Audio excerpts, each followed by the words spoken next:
Boa noite, pessoal, tudo bem? Estamos aqui na nossa segunda aula do nosso mini curso sobre recuperação de créditos. Novamente, hoje a gente vai contar aqui com a presença da doutora Renata e da doutora Arina, que vão falar sobre o Renajude, Infojude e Cisbajude. Bom, boa noite a todos, doutora Renata, doutora Arina, podem ficar à vontade. Boa noite. Eu estou aqui no backstage, tá? Tá bom. Boa noite, pessoal. Boa noite, Ari. Obrigada por estar aqui de novo com a gente. Pessoal, antes de começar a aula, quero dizer que estou muito contente, muito feliz mesmo, porque diversas pessoas procuraram, tanto a Arina quanto eu, para falar que o primeiro encontro foi bom, que o primeiro encontro foi produtivo.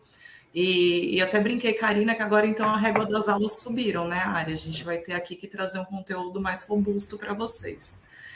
E eu também prometo, espero que vocês estejam notando, vou falar mais devagar, tá? Vou falar, a gente vai encontrar ali o quanto eu preciso falar rápido ou devagar, né, Ari? Vamos lá, pessoal. Hoje a gente vai falar de vamos com novo. tudo hoje. Hoje a gente vai falar de novo sobre recuperação de créditos, e aí, como a doutora Carolina já adiantou, o encontro de hoje a gente vai falar do quê? Cisbajude, Infojude e também o Renajude, né? Mas antes, como de costume, como prometido no encontro passado, a gente também vai ver um tema bônus que eu e a Arina trouxemos para vocês, tá bom? Muito se fala, né, sobre as medidas que elas são rejeitadas pelo juiz, né? Quantas vezes vocês não falam assim, Renata, eu peticionei, mas o juiz indeferiu? A gente ouve isso com muita frequência, né, gente? Mas muitas vezes, gente, o juiz, ele rejeita um pedido, pois esse pedido ele foi feito o quê? Da forma errada e no momento inoportuno também. Isso porque, gente, existe ali uma ordem de penhora a ser preferencialmente seguida, que está prevista no nosso ordenamento jurídico aonde? No artigo 835 do Código de Processo Civil.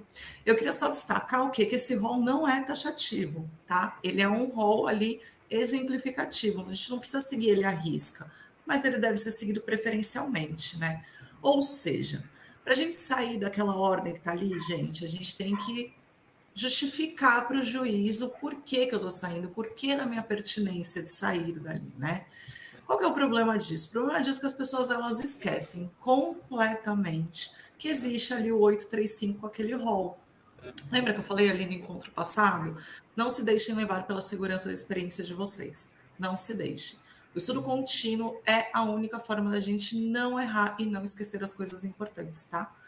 Além do momento correto, a gente tem também a questão da forma como é pedida, né, Ari? Isso também pode ser o quê? Um dos motivos pelos quais o juiz ainda deferiu o seu pedido. Então, é muito importante a gente saber a hora de pedir as coisas, concordam? Sendo assim, nós vamos ao tema 1, que é o tema bônus de hoje, porque a essa altura do campeonato que todo mundo já sabe que eu sou uma mulher de palavra. Vamos lá, Ari, por favor. Já vai falar sobre Cisbajude, Renajude, Infojude, o tema bônus, que é o tema 1. Pode passar. Isso. Ordem de penhora prevista no artigo 835 do CPC. Vocês podem ver, ele traz ali uma ordem para ser o quê? Preferencialmente observada, preferencialmente, no curso do processo de vocês, tá bom? O primeiro item indicado, claro, né, ele é o dinheiro, seja ele em espécie ou em depósito. Por quê? Aqui a gente usa, por exemplo, o Cisbajude, tá? E o dinheiro é o primeiro, né, do rol, porque ele tem fluidez, né? Logo após a gente falar dos títulos da dívida pública da União, dos estados e do DF, com conotação de mercado, que são emitidos pelo governo federal.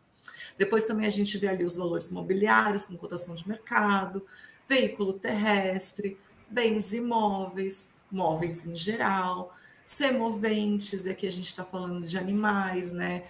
Tem animais que são muito valiosos, tipo o cavalo, gado também, né? Aí tem o quê? Navios, aeronaves, ações e cotas de sociedade, percentual de faturamento do devedor, pedras e metais preciosos, que me faz lembrar um caso que a gente tem aqui no escritório, direitos aquisitivos derivados de promessa de compra e venda, de alienação fiduciária e outros direitos, né? O importante desse tópico da aula, desse tema bônus que a gente trouxe para vocês, é trazer aqui um norte de como que sua execução vai fluir, de como ela vai seguir. Né? Claro que eu quero lembrar e falar mais uma vez que esse rol não é taxativo, cujo curso do processo só possa seguir nessa ordem. Não é isso. O próprio artigo fala em que, preferencialmente, que a gente já denota que não é um curso obrigatório, entretanto, em regra, é o curso da sua execução. Veja que eu trouxe um exemplo de um acordo que falam sobre o rol não ser taxativo, tá? Eu não sei se eu coloquei isso no slide, Ari. Se você puder verificar se eu coloquei, coloquei. Vamos fazer a leitura dessa ementa, e aí já fica aí para vocês terem também o que? Como uma jurisprudência, né? Então, é um agravo de instrumento, foram cobranças de despesas condominiais, foi um cumprimento de sentença, foi penhora dos títulos, dos direitos titularizados pelo executado sobre um bem imóvel. Possibilidade. Alegação de ofensa 835 do CPC, não ocorrência. Recurso protelatório, decisão mantida, recurso improvido prejudicando o agravo interno. E olha o que ele fala aqui, que legal. A ordem do artigo 835 do Código de Processo Civil evidentemente não é taxativa, e a penhora dos direitos do executado sobre o imóvel é plenamente admitida pela jurisprudência. Mas, Renato, por que você está focando tanto nisso, de não ser um rol taxativo? Bom, gente, estou focando porque a gente tem aqui dois motivos que eu consigo ver. O primeiro, como eu ressaltei, porque muitas vezes os juízes indeferem as medidas, pois a parte não sabe como fazer o pedido. Ela pede errado e com isso o juiz acaba negando. O segundo motivo é porque vocês devem sempre ter em mente que, apesar de ser um rol exemplificativo, a execução ela deve sim seguir pelo caminho menos gravoso ao devedor. Mas isso não significa que o credor esteja ali preso no 835. Dito isso, o que eu quero? Eu quero que vocês tenham ciência de que se o pedido for pautado ali no bom senso, se tiver um motivo justo, que você queira sair da ordem daquela penhora e você demonstrou isso ali corretamente no seu recurso, e mesmo assim o seu pedido foi negado, você pode recorrer. Você não precisa ficar ali preso. Né? Nós, operadores do direito, a gente precisa saber quando a gente tem que acatar uma decisão e quando a gente tem que recorrer dela, né? Isso me remete ao caso que a Ari contou aqui na aula passada, daquela habilitação e inventário. Lembra que a gente comentou que o juiz, quando a Ari habilitou, ele mandou a gente recolher custas, era um caso milionário, e só de custas a gente teria que recolher 20 mil reais. Então, já pensou aqui se a Ari e eu a gente tivesse aceitado aquela decisão? Então, a gente tem que saber, né, quando a gente vai recorrer e quando a gente vai acatar. Fazer pedidos em momentos inoportunos, eles demonstram também o despreparo do advogado, né, que está tocando aquele processo.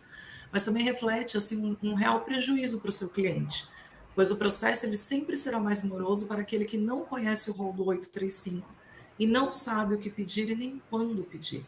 Portanto, estejamos aqui atentos à existência do rol, sabendo que a execução em regra vai seguir por ele e ele poderá ajudar sim no curso do seu processo. Mas é só isso? Não, não é, né? Não basta você ter nem só o rol do 835. Não é só isso. Você precisa saber, como eu estou falando, né? O que pedir e onde pedir e o que cada sistema vai te entregar, né? Cada sistema ele pode alcançar. Uma deficiência muito grande que eu vejo é que as pessoas elas desconhecem a fundo os sistemas do judiciário e elas não sabem as funcionalidades e também não sabem ler ali o que te entrega, né? E aí, o que acaba acontecendo? Prejudica a sua execução. E é por isso que a gente montou esse encontro que a gente vai falar um pouquinho sobre os sistemas. Vamos junto? Vamos lá, Ari, próximo slide. Muito bem, gente, chegamos aqui. Eu gosto bastante de Sysbajude, a Nina sabe disso. Mas afinal, né, o que é Sysbajude? Amigos, vamos lá. Sysbajude, ela é a ferramenta de busca de ativos que veio a substituir o Bacenjude, lembram dele? Esse sistema, o Sysbajude, ele nasceu de uma parceria que foi firmada entre o CNJ, que é o Conselho Nacional de Justiça, e o Banco Central e a Procuradoria da Fazenda Nacional. O sistema ele foi criado visando trazer maior efetividade às execuções, mais celeridade e eficácia dos bloqueios em nome dos devedores, já que diferente do que acontecia na época do Bacenjude, a pesquisa ela não é realizada manualmente. Vocês devem estar se perguntando como assim, né? Tecnologia, senhores. O Sisbajude ele foi desenvolvido para que num único clique o magistrado dê a ordem de penhora e com 2 cliques ele faça essa ordem ser reiterada, que a gente vai contar um pouquinho mais para frente. Logo, diferente do que acontecia antes, o magistrado não precisará perder tempo para tentar a penhora ali todos os dias ou todas as vezes que você pedir. Ele vai conseguir fazer no clique só, atinge todos os bens do devedor. Ele vai dar um comando no sistema que vai programar que aquela ordem de penhora fique ali, ó, ativa e reiterada por um período que ele vai colocar, que após o final desse período o sistema vai emitir ali um relatório, né?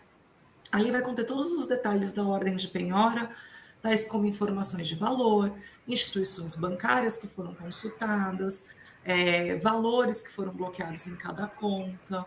Aí vocês devem estar se perguntando assim, Renata, o que é essa ordem reiterada, né, que você falou aí? Gente, essa é a tal da teimosinha que eu tenho certeza que todo mundo já ouviu falar, né? Por que que nasceu a teimosia? Eu costumo dizer que se tem placa ou funcionalidade do sistema, é porque tem uma história para a gente contar, né? Então vamos lá. Antigamente, gente, o Bacenjude, ele batia ali na conta do devedor, vamos dizer, na hora que o juiz desse a ordem, né? E para que a penhora ela fosse frutífera, no exato momento que o juiz emitisse ali a ordem, tinha que ter dinheiro na conta do devedor. O que acabava acontecendo? Muitos devedores, eles usavam a conta, às vezes, para receber valores, mas eles esvaziavam a conta. Eles só usavam para receber o crédito e imediatamente já tiravam o valor dali. De olho nisso, que foi desenvolvida a repetição programada da ordem reiterada do Sisbajude, que acabou sendo aí apelidada de teimosinha. Mas veja bem, porque a teimosinha ela não é uma ferramenta automática. Você tem que pedir expressamente ao magistrado que a sua ordem de penhora seja reiterada. Pedindo, ele vai conceder, né? Em regra. Com isso, ele vai dar ali aquele comando no sistema e vai emitir uma ordem de penhora reiterada pelo prazo ali em regra de 30 dias na conta do devedor. Então vamos supor, se às 2 da manhã o devedor ele recebe um depósito e essa conta ela está sendo ali monitorada pela ordem reiterada do Sisbajude, o valor vai ser penhorado, né? Ari, passa para mim, por favor, para o próximo slide, porque eu quero mostrar para o pessoal como que é emitida a ordem, né? Eu trouxe aqui essa telinha, gente, ela é a telinha 1, né, onde ficam ali os dados. E eu trouxe porque eu quero que vocês vejam, tá vendo onde tem essas setinhas? Eu coloquei 2 setinhas, né? Aí nessa setinha dá para vocês verem que está escrito assim, ó, repetição programada. Essa que está aí no exemplo, sim, é uma repetição programada, né? E essa ordem de penhora, ela foi emitida no dia 18/4, então ela ficou reiterada, repetindo ali até o dia 18 de maio, né? Nesse exemplo aí que eu acostei, a realização da penhora, então, foi de 30 dias. Mas muitas vezes, e não raro, viu? Não raro mesmo, muitas vezes, apesar da gente pedir o Sisbajude com a teimosinha, né? E do juiz deferir o Sisbajude com a teimosinha, na hora de fazer a penhora, ela não é feita de forma reiterada. Então, vocês precisam ter muita atenção nesse campo, tá? Por isso que eu quis trazer essa telinha para vocês olharem, para vocês aprenderem a conferir se a ordem foi ou não foi reiterada. Agora, vamos lá, Renata, minha ordem não foi reiterada. O que eu faço? Tenho que recolher de novo custas? Não, gente. Se porventura sua ordem ela não tiver sido reiterada e o magistrado tiver ali concedido, né, você vai fazer o quê? Você vai opor um embargo de declaração. Qual é a fundamentação da sua peça? Vai ser a contradição entre a ordem emitida pelo magistrado, que foi a penhora reiterada, e o extrato anexado. Aí o magistrado, com certeza, ele vai conceder e vai fazer de novo a penhora. Mas um detalhe, nada de recolher custas de novo, tá? Porque o pedido foi certo, o juiz recolheu corretamente, mas a execução, né, da execução fica até estranho, mas a execução do serviço, da penhora em si, ela foi errada, né? E foi um erro do cartório, cuja sanção não pode ser imposta à parte, né? Ari, além desse equívoco, eu quero que você conta para nós, por favor, que a gente já viu acontecer, né, com a teimosinha aqui no escritório. Nós temos 2 casos aqui para comentar, Rê, sendo um do escritório e o outro que saiu aí nas mídias sobre essa ferramenta do cisbajúde com teimosinha. O primeiro caso, ele é aqui do escritório, como eu falei, havia sido feita uma pesquisa no antigo sistema, no Bacenjude, né? Foi feito em 2019. Daí a gente requereu em 2023 que fosse realizado o cisbajude, a ferramenta já com todas as atualizações e com o uso da teimosinha. E aí, de forma surpresa, o juiz proferiu uma decisão suspendendo o nosso processo. Simplesmente ele suspendeu. Ele falou que como não tiveram localização de bens, porque já haviam sido realizadas as 3 pesquisas, Bacenjude, a antiga, né? Infojude e Renajude, ele sobrestou o processo. Para o juiz, o processo acabou ali, né? Só que não está correta essa decisão. Obviamente que esse juiz está vivendo assim no passado, né? Porque uma consulta que foi feita no Bacenjude, num sistema que está defasado, e a gente tem um novo e com uma nova ferramenta, ele está tirando do execuente a oportunidade de utilizar as inovações trazidas pelo judiciário. Mais ainda, quem disse que só existem esses 3 sistemas hábeis a garantir a satisfação do crédito do credor? Como a gente está vendo aqui no curso, essas 3 ferramentas, o Cisbajude, o Infojude e o Renajude, eles são iniciais. Existem ainda diversos meios para a gente buscar a satisfação do crédito. Isso é só o começo, essas 3 consultas. O outro caso que saiu aqui na mídia, foi um caso que o credor ele requereu ao juiz a penhora por meio do Cisbajude, usando a teimosinha, mas ele foi além, ele foi realmente teimoso, né? Ele requereu ao juiz a penhora permanente, sem limite, ou seja, ad eterno, até a satisfação integral do débito. Enquanto tiver caindo dinheiro ali, eu quero pagar, né? E aí o credor, o devedor, não podia mais usar aquelas contas. Como que ele ia usar? Porque todo o dinheiro que caísse ali, a penhora ia resgatar, aquela penhora permanente. É difícil conseguir esse tipo de decisão? É muito. Pois uma penhora permanente, no entendimento de alguns juízes, pode ser onerosa para a parte. Mas se você fizer uma clara demonstração de que o devedor ele está em plena atividade, ele está se esquivando de pagar o débito, é razoável que a medida de penhora permanente possa ser atendida pelo juiz. E aí eu trouxe aqui um número até dessa decisão para vocês, um agravo de instrumento da 32ª Câmara de Direito Privado, o 2202 768 46 2021 826 0000. Além desses 2 casos, como a Renata mesmo já falou, nós tivemos vários processos aqui em que, apesar de expressamente constar no nosso pedido, nossa petição de cisbajude, a gente coloca em negrito, assim, sabe, para chamar a atenção do juiz. O pedido da penhora com a reiteração da chamada teimosinha. Para nossa surpresa, a gente fez essa petição chamando a atenção, colocando em negrito, o cartório junta a ordem lá no processo sem a repetição programada. Ela não constava lá. Em todos esses casos que a gente teve esse tipo de ordem que não foi atendido, que a gente pediu, a gente teve que opor embargos de declaração. Embargos bem simples assim, sabe? Umas 2 páginas, não falando muita coisa, falando só o óbvio. E frequentemente os juízes eles têm atendido os nossos embargos. Ele verifica que o equívoco foi cometido, e aí ele fala para o cartório, olha só, foi realmente feito não foi feito teimosinha, faz lá para a gente novamente.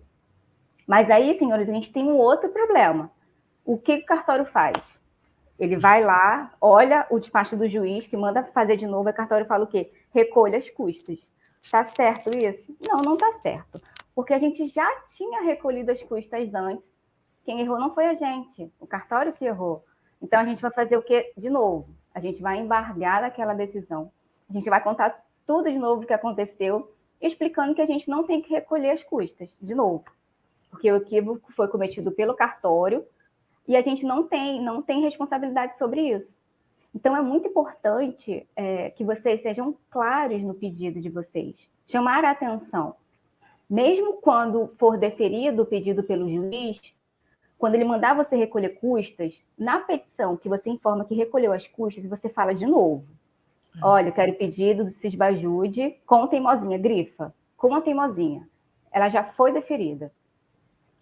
Sabe o que eu lembrei agora, Ari? Lembra de um caso? Olha isso, gente, era uma execução de honorários. Era uma devedora, e aí a Arine e eu, a gente ingressou com essa execução, a devedora não pagou no prazo voluntário, e a gente pediu o Cisbajude com teimosinha. Daí a juíza, era uma juíza, me lembro, a juíza falou assim, não, mas como não, né? Embargamos.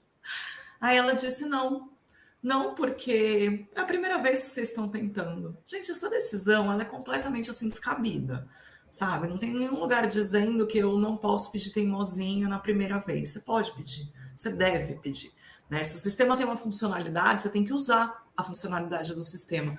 Mas essa juíza aí, vivendo, vai saber quando, né?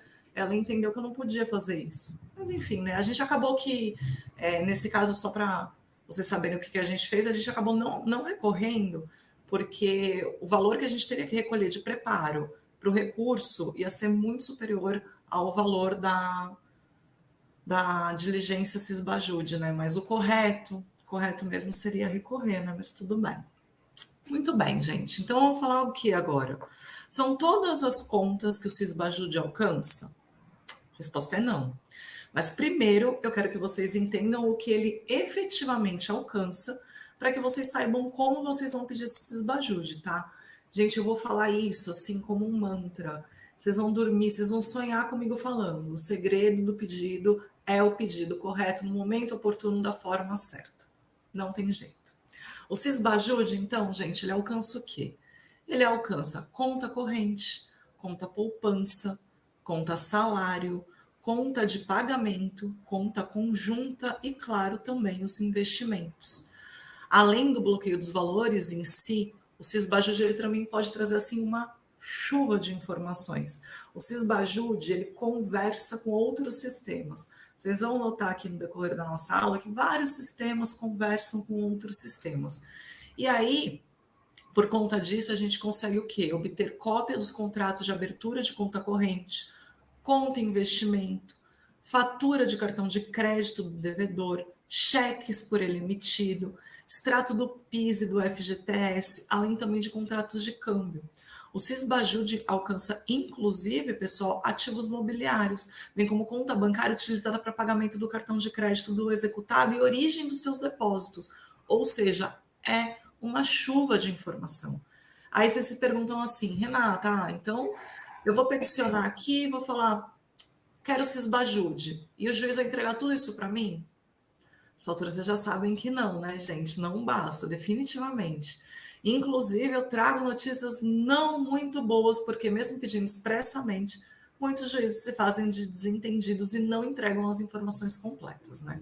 Isso é uma grande briga que a Arine e eu temos com o judiciário. Mas nós, como operadores do direito, a gente precisa fazer valer do nosso conhecimento. A gente não pode permitir que os Cisbajudes sejam entregues incompletos de forma apenas parcial, né? Antes de eu acho que a Ari ela vai fazer uma aspas bem relevante para a gente. Ela vai contar o que o Cisbajude não alcança. Gente, infelizmente, o Cisbajude ele não alcança instituições que estejam em processo de recuperação judicial ou liquidação judicial, securitizadoras de crédito. Nesse caso, você tem que pedir para oficiais securitizadoras, a fim de informar se o seu devedor possui contas lá. A mesma coisa se aplica para os fundos de investimento em direitos creditórios. Cotas de cooperativa, o Cisbajude alcança valores que o cooperado tenha em um banco cooperativo. Mas se ele tiver conta e nada foi encontrado, daí você deve procurar as cotas que ele possui na cooperativa, pois tem valor econômico. Não alcança também saldo a receber em intermediadora de pagamento digital, exemplo, PagSeguro, Mercado Pago, saldo em cartão de crédito, pré-pago também. Uma última dica é que se você tem um devedor, né, que tem uma matriz, uma empresa de matriz e várias filiais, você deve informar ao juízo o CNPJ de todas elas, tá? Por quê? Porque o Cisbajude, ele não consegue pegar só com o número CNPJ matriz, raiz da matriz, as filiais dela. Então, quando você for pedir um Sisbajude de uma empresa que tem filiais, você tem que individualizar o seu pedido. Você tem que escrever mesmo. A matriz, CNPJ tal. Filial, todos os CNPJs, tá bem? É isso mesmo, né, Ari? E aí vocês estão ali me perguntando, né, Renata? Então tá bom. Como é afinal que eu peticiono meu pedido de penhora? E agora, senhores? Eu sei que vocês vão me chamar aqui o quê? De mãe, eu tenho vários filhos postiços, tá tudo bem, vocês podem me chamar assim, porque eu vou pedir para a Arina passar para o nosso próximo slide e eu vou mostrar o quê? Como é que a gente faz. Eu e a Arina... Não, Ari, corre lá para o modelinho do slide. Esse daí, Ari, por favor. Olha só como que a gente faz. Isso daí é uma petição que eu e a Arina, a gente tem um banco de dados aqui que a gente coloca todos os nossos modelinhos, tá? E a gente extraiu esse modelinho, essa petição do nosso modelo. Então, a gente escreve, como vocês podem ver aí, expressamente tudo que a gente quer que seja entregue, né? Mas antes eu vou dar uma dica de um erro muito comum que eu vejo acontecer, tá bom? Sempre que você for fazer um pedido de penhora, você deve fazer pedido de penhora do valor atualizado. Portanto, lembrem-se de duas coisas. Primeira, vocês vão juntar o memorial de cálculos do valor atualizado no dia que vocês forem peticionar o pedido da penhora de vocês, tá? Além disso, como vocês estão vendo aí, né, a gente pede expressamente que, caso a penhora seja infrutífera, que seja realizada desde já, que seja utilizada desde já a ferramenta teimosinha. Então, como a Ari tinha dito, a gente grifa o teimosinho aí, né? Para que a penhora ela seja reiterada até a satisfação do crédito, e a gente faz com o SPEC nesse julgado que a Arina comentou há pouco. Na remota hipótese dos juízes assim entenderem, então, que seja reiterada ali por 30 dias, né? E o que mais, gente? Mais tudo. Eu peço a cópia do extrato bancário, do cartão de crédito, das contas de investimento, PIS, FGTS, tudo isso eu coloco expressamente na minha petição. Mas não é só isso que eu e a Arina saímos justificando. Sabe por quê? Porque as chances... retomando, por que eu e a Arina a gente já pede e justifica? Porque as chances do indeferimento elas são muito altas. Como eu contei aí o caso dessa juíza que não quis deferir a teimosinha. Então, a gente sempre, quando a gente faz o pedido, a gente já vai lá e fundamenta ele, né? Ari, passa, por favor, para o próximo slide, que tem uma ementa que eu gostaria de ler com o pessoal. Eu não vou ler a ementa toda, gente, mas eu quero que vocês vejam que, primeiro, assim, é um julgado de abril de 22. Então, essa é outra dica que eu deixo a vocês, tá? Todas as vezes que vocês forem usar a jurisprudência, usem jurisprudência atualizada, tá? Tomem bastante cuidado com isso. Mas aí é um agravo de instrumento, né? E aí o juiz fala o quê? Ó, vamos ler das partes que estão grifadas. Vou tentar aumentar, porque tá difícil minha vista hoje. Decisão agravada que indeferiu o pedido formulado pela exequente para obtenção de informações sobre movimentação financeira dos executados, bem como para que fossem apresentadas eventuais faturas do cartão de crédito, cópia de abertura, tudo aquilo ali que a gente colocou que a gente gosta de pedir, né? Aí ele fala assim, ó, o novo sistema permite requisitar informações detalhadas sobre extratos em conta corrente no formato esperado pelo sistema SIMBA. Lembra que eu falei? Muito comum que os sistemas conversem entre si. Então é isso. E aí os juízes poderão emitir ordens solicitando em instituições financeiras informações dos devedores, tais como ele repete. Aí ele fala assim, ó, mostra-se cabível os pedidos requeridos pela autora, uma vez que estão o quê? Em concordância com as funções do novo sistema. Então, como vocês puderam ver aí, essa é uma dica de ouro que eu deixo para vocês. Vocês têm que, sempre que fizerem a petição, já coloca ali um julgado, um solta suficiente, para dizer, olha só, é possível, para ver se a gente evita, né, encontrar novamente com a juíza que vai indeferir só porque, enfim, é a primeira vez que a gente pede. Mas não é só essa dica que a gente vai dar não, né, Ari? Pula aí mais um para a gente ver, por favor. Dica de ouro, de nada, tá? Eu tô muito legal com vocês hoje, gente. Tô muito bacana. Dica de ouro. Quando você for fazer o seu pedido, lembre-se que esse tipo de busca judicial, em regra, ela tem custo. Então, ela varia de tribunal para tribunal, e eu quero que vocês olhem, por favor, sempre o portal de custas do tribunal onde o seu processo tramita, para você entender qual que é o correto valor. E atenção, o valor é por executado. Então, vamos dar um exemplo. A Arine e eu estamos devendo para você. Você vai pedir esse esbajude porque a Arine e eu, a gente não fez o pagamento voluntário. São 2 custas que você vai recolher, 2 taxas, tá? Então, sempre tome essa atenção. E aí, o que você vai fazer? Que é a regra mais importante. Você vai peticionar o seu pedido, juntando seu memorial de cálculos, juntando as custas. Não esqueçam, guia e comprovante de pagamento, tá? Você vai peticionar sigiloso. Isso não é possível, infelizmente, em todas as comarcas, mas na grande maioria é sim, tá? E esse exemplo que a Arina trouxe para a gente aí no slide, ele mostra como é que a gente vai fazer. Então, vamos lá. Quando for aqui, eu trouxe exemplo de São Paulo e Rio de Janeiro, tá? São Paulo, vocês escrevem assim, ó, primeiro pedido de bloqueio de valores. Se vocês selecionarem exatamente esse código 8231 na hora do protocolo, vocês conseguem fazer esse protocolo sigiloso. Quando você faz um protocolo sigiloso, a outra parte não vai ver. Não vai, só quem protocola que vai conseguir ver e o cartório. No Rio de Janeiro, infelizmente, gente, naquele portal antigo de vocês, não dá para fazer sigiloso. Mas vocês já estão migrando para o PJE e daqui a pouquinho todos os casos estarão ali. Quando for no PJE, vocês vão ver que tem aqui onde eu grifei em amarelinho, tá vendo? Ali, basta ticar ali e aí o seu protocolo, ele também será o quê? Sigiloso, tá? Essas eram as dicas que a Arine e eu queríamos dar a vocês sobre o Sisbajude. Eu espero que vocês tenham entendido que é muito importante vocês juntarem a memória de cálculo, é muito importante vocês juntarem as custas e é muito importante vocês peticionarem de forma sigilosa.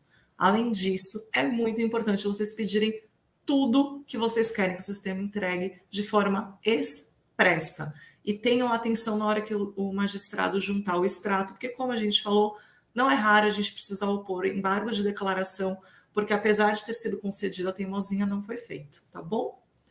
Então, agora vamos falar do nosso próximo tema, né, Ari? Por favor. Gente, agora a gente vai falar de Renajude. E aí vocês estão aí se perguntando, né? O que é Renajude? Vamos lá. Renajude, ele é o sistema de restrição judicial de veículos automotores. O Renajude, ele nasceu, pessoal, de uma parceria que foi firmada entre o CNJ e o Denatran, e ele é mantido em razão da parceria que tem o CNJ, o Ministério das Cidades e o Ministério da Justiça. Então, resumindo, o Renajude, ele é o sistema que você usa para verificar se existem veículos terrestres registrados em nome do devedor. E quais veículos que ele busca, né? Se o devedor tiver ali, por exemplo, uma aeronave que é um veículo aéreo, vai localizar? Não, gente, não vai. Né? Eu acabei de falar, são veículos terrestres ali, registrados no Detran. A gente pode falar o quê? Caminhões, carros, motocicletas, tá? Mas eu prometo que a gente vai ensinar vocês a encontrarem avião, como a gente já encontrou num caso, inclusive, na aula que eu estou mais ansiosa para ver, né, Ari? Que é a aula de busca extrajudicial de bens do devedor. Mas ainda sobre o Renajude, ele faz o quê? Ele também permite impor penalidades, por exemplo? Permite sim, gente. Esses sistemas, eles estão cada dia melhor, cada dia sendo atualizado e trazendo muitas funcionalidades que vão facilitar, sim, a vida do credor, tá? Sei que vocês devem, assim, já estar cansados de me ouvir falar isso, mas eu vou repetir até o final como um mantra para vocês fixarem na cabeça de vocês. A gente tem que se manter atualizado, pois hoje em dia as coisas mudam numa velocidade que a gente quase não consegue mais acompanhar, tá? É muito importante para quem atua na área que a gente esteja sempre ali compulsando sites a fim de verificar se teve alguma atualização das funcionalidades dos sistemas, tá? Quer um exemplo bem recente, inclusive, numa recente atualização, o Renajude, ele passou a permitir que o magistrado possa emitir ordem de restrição em tempo real, ou seja, de novo ali num clique, né? Ele pode emitir uma ordem de restrição, por exemplo, de transferência do veículo, ou de licenciamento, de circulação e penhora, tudo ali no seu computador, no seu gabinete, genial, assim, realmente num clique. E eu queria que a Ari contasse para a gente assim, as diferenças das restrições, para que vocês entendessem certinho como funciona. No Renaju, a gente tem 4 ordens de restrição, né? É a ordem de transferência, ordem de licenciamento, ordem de circulação e ordem de penhora. A ordem de transferência, ela irá impedir a mudança de propriedade do veículo, né? A ordem de licenciamento, ela vai impedir que seja feito um novo licenciamento daquele veículo. A ordem de circulação, ela impede o uso do veículo, de modo que um carro com ordem de restrição de circulação, por exemplo, que passe numa blitz, o devedor ele vai ter o seu veículo apreendido, porque tem uma ordem de restrição de circulação. Por fim, temos a ordem de penhora, que é a ordem que o juiz vai emitir, né? E com isso vai dar publicidade de que aquele veículo que foi penhorado para pagamento de uma dívida. Então, qualquer um que compre um veículo penhorado, sabendo daquela ordem de penhora, sendo dada aquela publicidade, ele não vai poder alegar que ele é um adquirente de boa-fé. Que é a melhor parte, né? Uma outra funcionalidade ali muito bacana do sistema, que a gente vai explorar ela um pouquinho mais para frente, por ser uma ordem ali restritiva de direito, é a penhora da CNH. Né? Agora, a penhora do CNH ela é feita pelo próprio juiz, diretamente pelo sistema Renajude, de novo ali num clique. Não precisa mais pedir ofício para o Detran para que eles emitam a ordem de bloqueio da CNH, o que levava o quê? Quase uma vida para a gente conseguir, né? Agora o magistrado de novo vai fazer isso ali do seu gabinete, rapidinho, sem nenhuma burocracia. E eu aposto que tá cheio de roxinho aí querendo ver como que é uma telinha de Renajude, não tá não? Passa para o próximo slide então, Ari, vamos mostrar para eles como que funciona. Olha que legal, tá, gente? Eu tive que tampar aí, porque esse é um caso real aí nosso mesmo, né? A gente pegou esse até para que a gente pudesse mostrar aí algumas coisas bacanas que o sistema traz, tá? Então, olha só, observa rapidinho. O Renajude, ele traz ali para vocês a lista dos veículos que foram encontrados no devedor. Esse exemplo, por exemplo, né? Esse exemplo, por exemplo, ficou ótimo. Esse exemplo, a gente encontrou 2 veículos, né? Um Fusca e o um Fiat Uno, isso mesmo. E aí o juiz ele faz o quê? O juiz ele vai entrar ali no sistema, vai digitar, tá vendo? O CPF, eu tive que tampar do devedor, e aí ele dá um cliquezinho e aparece essa lista. Então essa daqui é a primeira página do Renajude, né? E vocês estão vendo aqui, ele traz um monte de informação, como por exemplo a placa do carro, o estado onde o carro está registrado, ele fala a marca e o modelo do carro, ele vai falar ano de fabricação, fala também o nome do proprietário, tive que tampar também.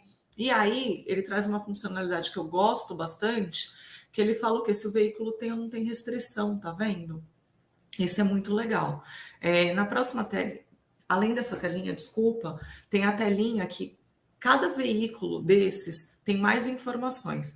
Teria uma outra telinha que detalharia, que traria, por exemplo, o Renavan, né, do veículo. Mas esse daqui eu não trouxe essa telinha para vocês verem, mas acho que a única informação adicional ali seria o Renavan e mais os dados do veículo mesmo. O que é importante que vocês vejam? Tá vendo ali que um dos veículos ele tem restrição? Quando o sistema tem restrição, quando o sistema encontra restrição, o próprio Renajude, ele também já vai te contar que restrição é essa. Pula para o próximo slide, Ari, por favor. Ó, essa daí é a telinha da restrição, tá vendo? Não é do mesmo veículo, tá, gente? Peguei de outro caso, acho que esse daí eu peguei lá do modelinho do manual deles mesmo. Mas, enfim, essa telinha, ela é assim. Como vocês podem ver, ela também traz aí um monte de informação, né? E ela vai trazer que tipo de informação? Ela traz o número do processo, onde teve essa restrição, ela vai trazer data de inclusão. Ó, tá vendo onde tem a setinha da restrição? Uma restrição de licenciamento, eu tô vendo daqui, né? Tem o número do processo, tem o nome do proprietário, chassi, placa, anos de fabricação. De novo, né? Tem um monte de informação. E aí essa ordem foi dada, por exemplo, essa daí, ela foi dada pelo juiz Antônio, foi executada pelo serventuário Cláudio, na comarca de Santos, uma inclusão feita em quando? 21 de fevereiro de 2019, por isso que eu quis trazer. Porque e agora, o que vocês fazem? Renata, encontrei aqui um veículo. O que a gente faz? Tem restrição. Bom, a gente tem que olhar, então, o processo está descrito na ordem da restrição, que eu tampei, né? Mas tem lá a informação. Com o número do processo em mão, o que vocês vão fazer? Vocês vão lá obrigatoriamente, falando bem pausado, para todo mundo entender, olhar o processo que acusou essa restrição. Porque a gente tem que entender, gente, que pé que está aquele processo, não é? Aquele processo já foi pago? Está em curso? O que fizeram com o veículo? O veículo vai a leilão ou não vai? Vamos pensar junto aqui, Ari, vamos lá. Vamos supor que o crédito que a gente está perseguindo aqui seja de R$ 5.000. Aí a gente localizou aqui o veículo tem uma restrição. Daí eu entro no processo da restrição.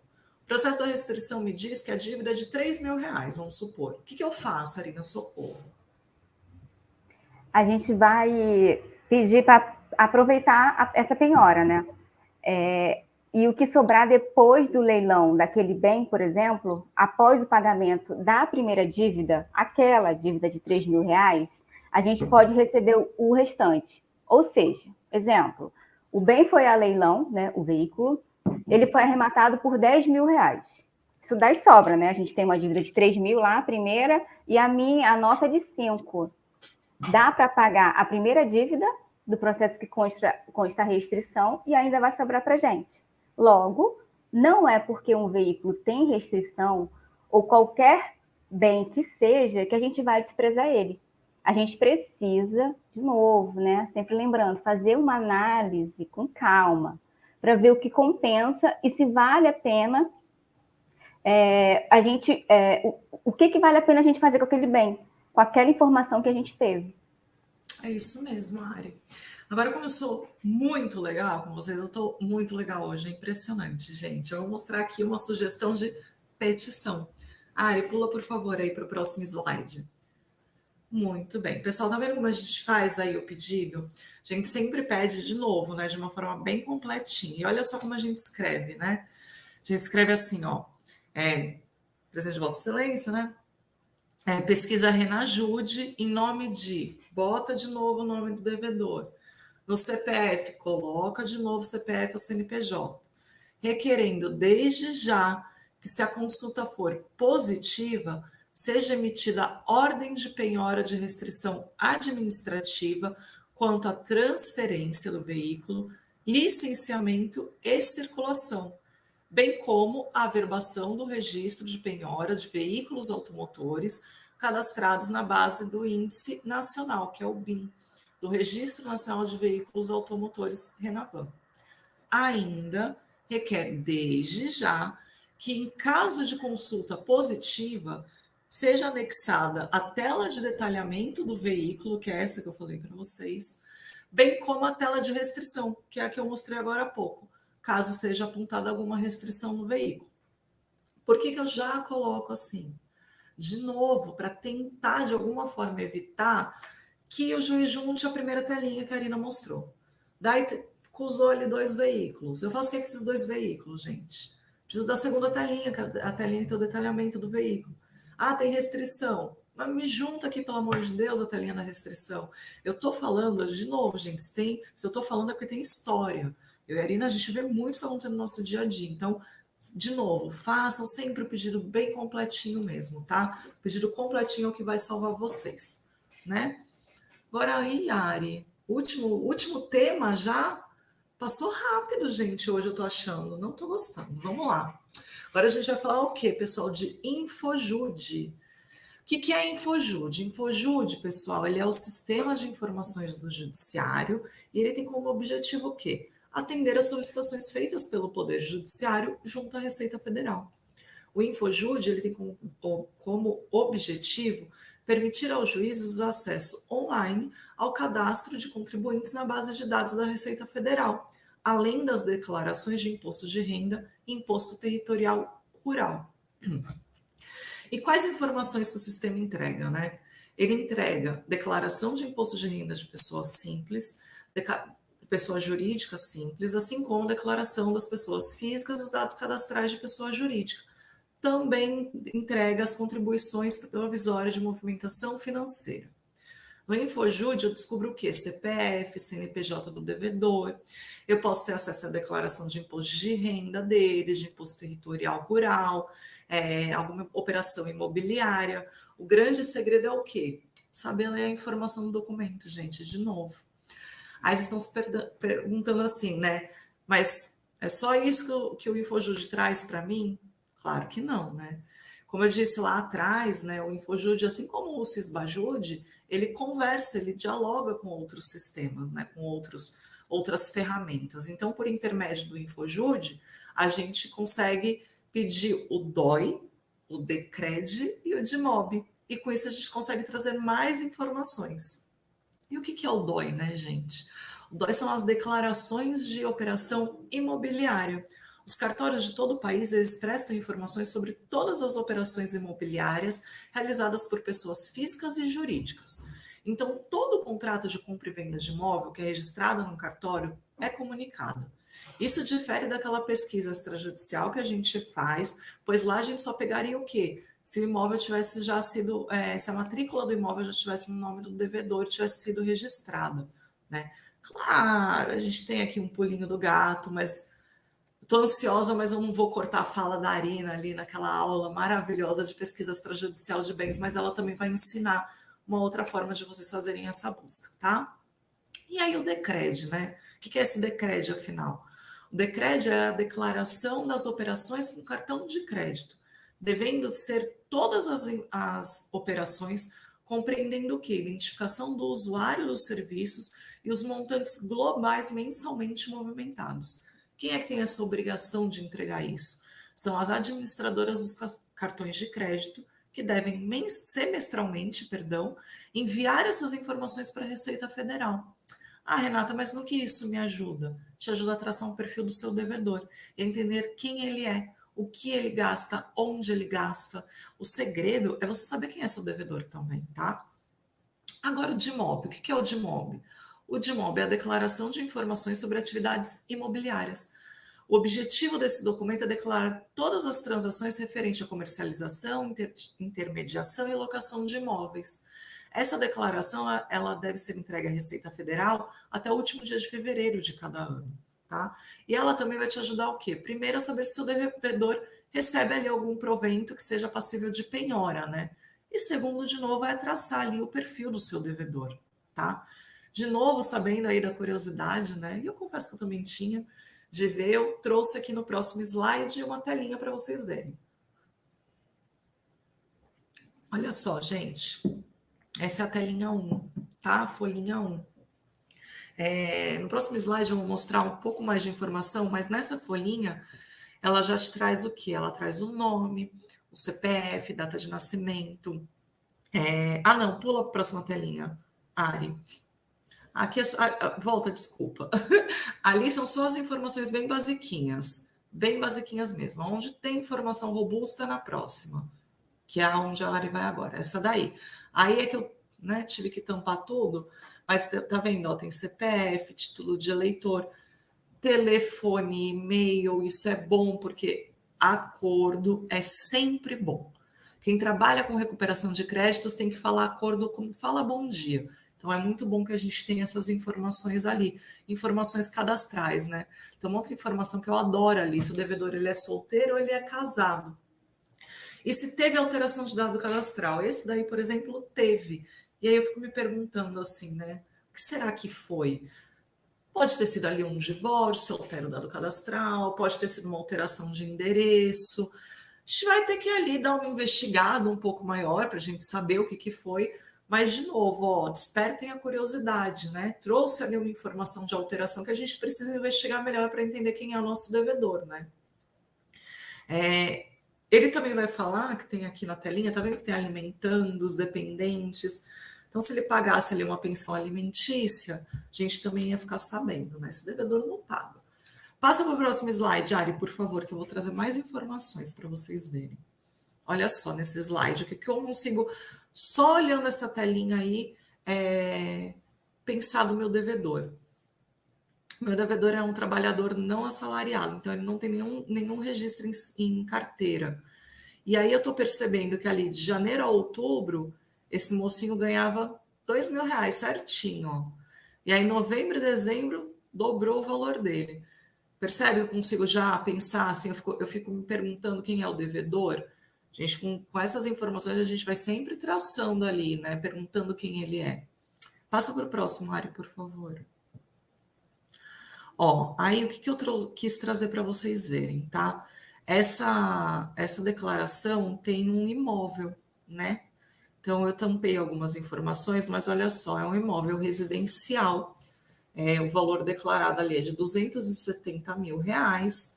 É uma área urbana de 50 por 70 metros.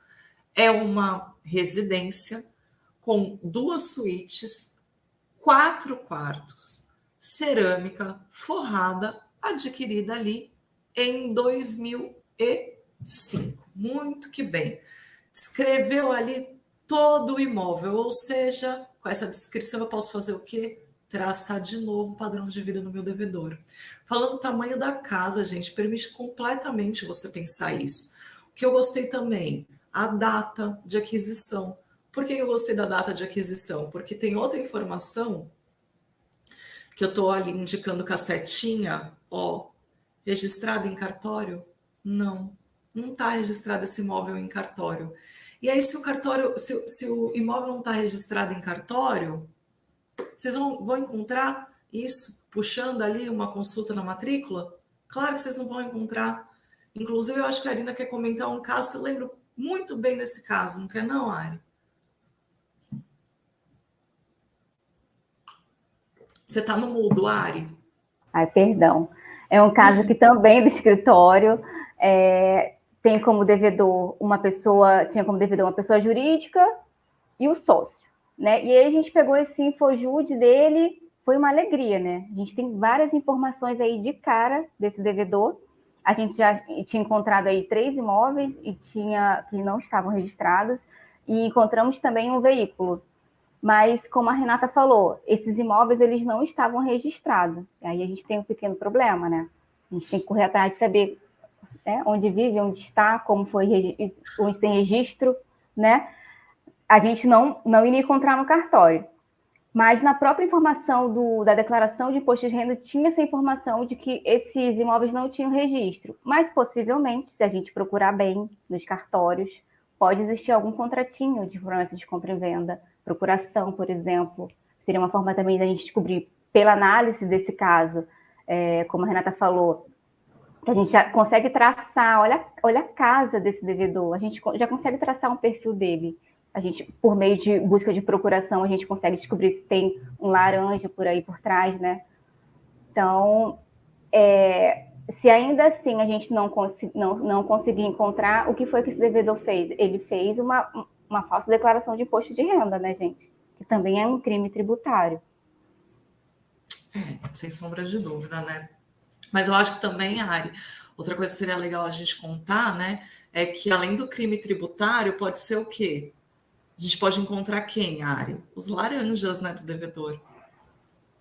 Exatamente, a gente pode encontrar os laranjas do devedor. E a gente vai ter no próximo slide o rendimento anual desse devedor. Provavelmente, gente, tem grande indício de fraude pelos valores que ele declara aí desse imposto dele de renda. Tem mesmo. Ari, pula então para mim, por favor, para o próximo slide, porque eu separei assim esse trechinho de novo, porque ele traz o que esse trechinho? Eu tenho que mudar de tela porque eu não estou conseguindo enxergar, mas vamos lá. Ó. Eu trouxe porque tem 2 coisas aí bacanas que eu queria mostrar para vocês, tá? Primeiro é o veículo, né? Então, esse devedor, ele tem ali um CrossFox, né? Ele foi adquirido em 2014. Olha só, ele foi adquirido por financiamento bancário quitado no ano de 2017. Isso é muito bom, de novo, para a gente entender quem é esse devedor.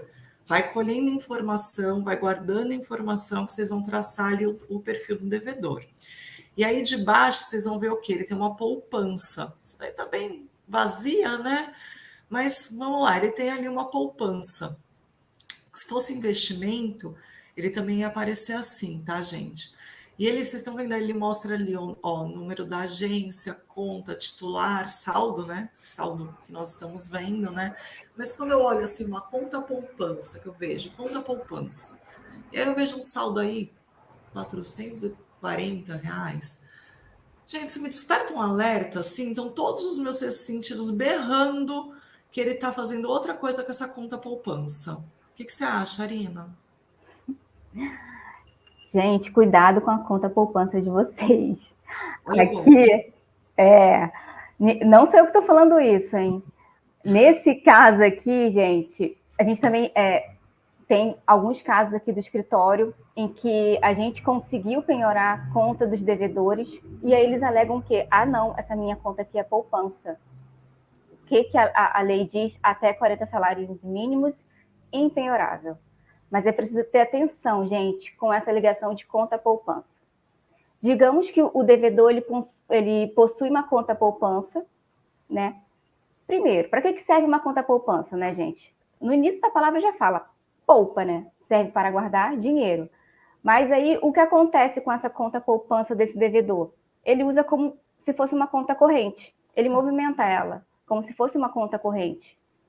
Eu movimentando ela como se fosse uma conta corrente, eu posso ainda dizer que ela é uma conta poupança? Eu consigo descaracterizar essa conta de poupança para conta corrente? Sim, a gente consegue. Eu trouxe aqui até um julgado para vocês do STJ sobre esse tema. Eu destaquei só os grifados, né, que são para a gente que foi mais importante, e aí a gente vai dar uma lida aqui, ó. Fala assim: constrição de verba depositada em conta poupança, movimentações constantes, utilização com características de conta corrente, desvirtuamento, abuso de direito, impenhorabilidade, mitigação, bloqueio permitido. Caracterizado pelas diversas movimentações financeiras corriqueiras e constantes do cliente, pode-se afirmar que há um nítido distanciamento das características de caderneta de poupança, preconizado no artigo 833, inciso 10 do CPC. Nota-se que o caráter de poupança foi desvirtuado em razão da realização de saques e pagamentos de diversas compras à vista com o saldo do valor depositado. Sendo assim, resta descaracterizada a impenhorabilidade do valor bloqueado. Então, pessoal, eu deixei aí o número do REST para vocês anotarem, tá, gente? Tem que ficar atento quando você conseguir uma penhora numa conta em que o devedor alega ser poupança. Tem que analisar os extratos, tem que pedir para juntar os extratos, comprovar que, de fato, se trata de uma conta poupança. Porque, como vocês viram na decisão que eu trouxe, está havendo uma mitigação quando se fala em penhorabilidade de conta poupança. O devedor ele tem que comprovar que, de fato, a gente está falando de uma conta poupança, que não se trata de uma conta que tem uma movimentação contínua, tá bom? É isso mesmo, Ari. Agora, pula mais um slide para a gente, Ari, por favor, porque eu quero mostrar o quê? A evolução patrimonial desse devedor. Isso é muito legal, gente, para a gente ver o quê? Se ele não está fazendo uma dilapidação de patrimônio, né? Nesse caso, esse devedor está indo muito bem, né? Obrigada. Mas poderia indicar outra coisa, que se a gente olha, num ano o devedor tinha aí 1 milhão, mas no outro ano ele não tem nada, o que você ia indicar para a gente, Ari? Indicação de indício de fraude, gente. Com certeza. Muita atenção, pessoal. Quando isso acontecer, qualquer movimentação suspeita, assim, que vocês verificarem, busquem matrículas de imóveis, os registros dos veículos e veja para quem foi repassado. Aí tem cara de que tem caroço nesse angu. Eu concordo completamente. Tem caroço nesse angu. Agora, será que eles querem mais alguma coisa? Não sei, Arina, se eu devia passar para o próximo slide ou não devia. Passa para o próximo slide, vai, Arina. De nada, tá? De nada. Mas, novamente, eu trouxe aqui como nós fazemos, Arina e eu vou ler aqui para vocês, tá, gente? Então, eu falo assim, ó, blá, blá, blá, né? Requerer que seja realizada a pesquisa Infojude em nome do executado, requerendo desde já que, além da pesquisa da Receita Federal, A fim de verificar as últimas declarações de imposto de renda do executado, sejam realizadas as pesquisas por intermédio das ferramentas DOI, a fim de verificar eventual bem imóvel em nome do executado, DECRED, que permite as verificações das movimentações mensais do devedor por meio do seu cartão de crédito, sem prejuízo do sistema DIMOB, que possibilita ao credor identificar as operações imobiliárias. E aí, de novo, a gente coloca nome e CPF do executado. Ai, Renata, tem que colocar... É aquilo, né? Eu não duvido que se a gente não colocar o juiz despache, mandando a gente informar, né? Então, tinha um professor na faculdade que ele falava assim, ó, que não está no enunciado da OAB, não está na prova. Eu costumo brincar que o que não está na petição também não está no mundo, né? Então, é sempre muito, muito, muito importante que vocês coloquem expressamente tudo no pedido de vocês, tá bom? Gente, a gente chegou aqui ao final desse nosso encontro de hoje, né? Eu espero que vocês tenham aprendido um pouco mais sobre esses sistemas, espero ter falado mais devagar, né, para que vocês possam ter absorvido melhor o conteúdo. Caso eu não tenha falado devagar, novamente eu deixo o meu e-mail, renata.belmonte@amelo.com.br, assim como também o e-mail da Arina, que eu tenho certeza de adorar receber mensagens de vocês, que é arina.vale@amelo.com.br. E na aula que vem a gente vai descobrir o quê? Que não é só de Cisbajude, Renajude e Infojude que vive um credor, não é mesmo? É isso, pessoal. Tá ótimo, gente. Obrigada. E até a aula que vem. Eu vi aqui um comentário do Douglas dizendo que quando vocês receberam um link da aula, tinha o link do Classroom. Dá uma olhada lá no final do e-mail, por favor. Não esqueçam de entrar, porque é importante para a gente poder depois conferir os certificados, tá bom?